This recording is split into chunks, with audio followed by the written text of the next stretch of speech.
Give it up for Ruveena, y'all. Give it up for Ruveena, y'all. My friends came out today, thank you. I'm Indian. I know I look Spanish, I'm not Spanish. I don't have any Spanish in me. I mean, like, I've had Spanish in me. Not enough, though. Yeah. And Indian parents, like, you know, they don't talk to their kids about sex, ever. This is a speech my mom gave me about how I would get my period. She didn't. At all. So I came home one day, 12 years old, crying, like, I'm bleeding from the inside, oh my God. And my mom was just like, why? Did you touch a boy? It's like, why would I touch a boy? What are you talking about? She gave me a pad. She's like, this is going to happen to you all the time. By the way, I just want you to know that you're a woman now, and every man that you ever met wants to rape you. Yeah, that was the speech I got from my mom. And again, it was meant to scare me, but it didn't scare me enough because I did have a baby at 17. So, wish you went about it the wrong way. Yeah, it's true. I have 2 kids. I have 2 boys. I have an almost 9-year-old.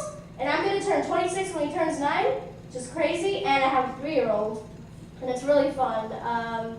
It's weird, my son is half Indian, half Italian, and he's growing up in the hood, so it's a very interesting personality. The other day I got a phone call from his teacher.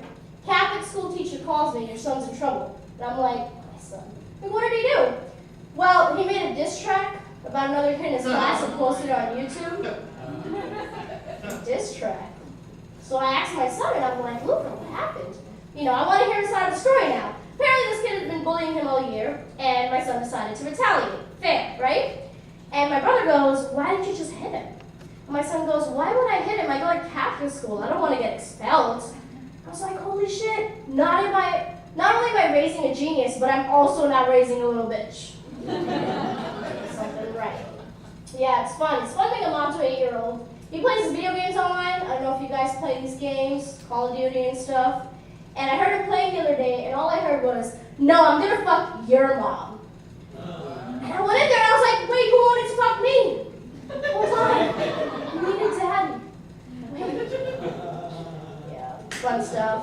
I am divorced. You know, most girls, they grow up dreaming about their wedding day. They want, you know, the dress and what the guy's gonna be like. I always wanted to be divorced. Get me out. I watched these Disney movies as a kid, and I'd be like, wow, you know, they have a whole family, and then the dad comes to pick up Timmy or whatever, and the mom just gets to have 3 days a week to herself? What? Sign me up for that shit. It's great. It's fantastic. Yeah, so huge disappointment to my Indian parents, obviously. Not only did I have children, very young, but you know, my mom had 2 dreams for me growing up. She wanted me to either be a doctor or engineer or marry a doctor or engineer, right? And I was like, no, I'm going to be an English major and date SoundCloud rappers. And I did, and it was really fun. I recently dated a SoundCloud rapper. Really fun, yeah. It's fun because you get to say things to your friends like, he would be here right now, but he's in the studio. And they'd be like, why did your voice change when you said that? Did not. What are you talking about? Yeah, he was fun. I made a mistake though one day of asking him how many girls he's been with. Because I've basically been with my ex-husband, father of my children, for most of my adult life.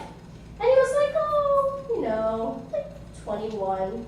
And I was like, what? So you're telling me I'm the 22nd girl that you've been inside? He's like, I understand that's gross and I feel like I should have lied to you. I'm like, it's not that. I just feel like, you know, if you just fucked one more girl before me, I would have been the Jordan girl. You should take that from me. It's terrible. It's really terrible. Right? Someone else got to be the Jordan girl. Yeah. You guys ever date someone that you absolutely hate but you can't stop fucking? Yes. Of course, right? I dated somebody like this, and it was fun for like 5 minutes. This is how bad we had gotten. We were like the Rihanna and Chris Brown of our friends group. Like the Ronnie and Sam of our friends group, right? So this is what we do. We'd be broken up for months, and we would work the same bars that we knew the other person would be at to run into each other. Have you done this, guys? Really fun. One night we did this, and we got into an argument, and we were leaving together, of course, because we're both stupid. And do you realize how dumb you look arguing with someone, being like, fuck you, getting the Uber, slamming the door with the person you're mad at. Just going in the same direction. So we're doing this one day. We get to my house, we're having amazing sex. The kind of sex you can only have with somebody that you absolutely hate, right?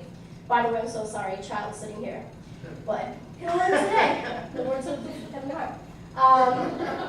Yeah, man. So we're having this great sex, and he's on top of me, he's choking me, he leans in, and then he goes, there was another condom in that box last week. Where the fuck is it? I'm gonna die like this. They're gonna tell my Indian mom. It's terrible. Don't do it. Yeah, we don't really talk anymore.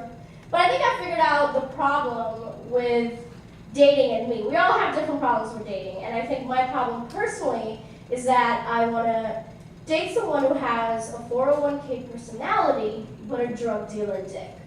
Yes. So if you guys know anyone single right now. All right, guys, that's all I have. I'll bring the host back up here. Thank you. I'm Ruveena. And it's comedy.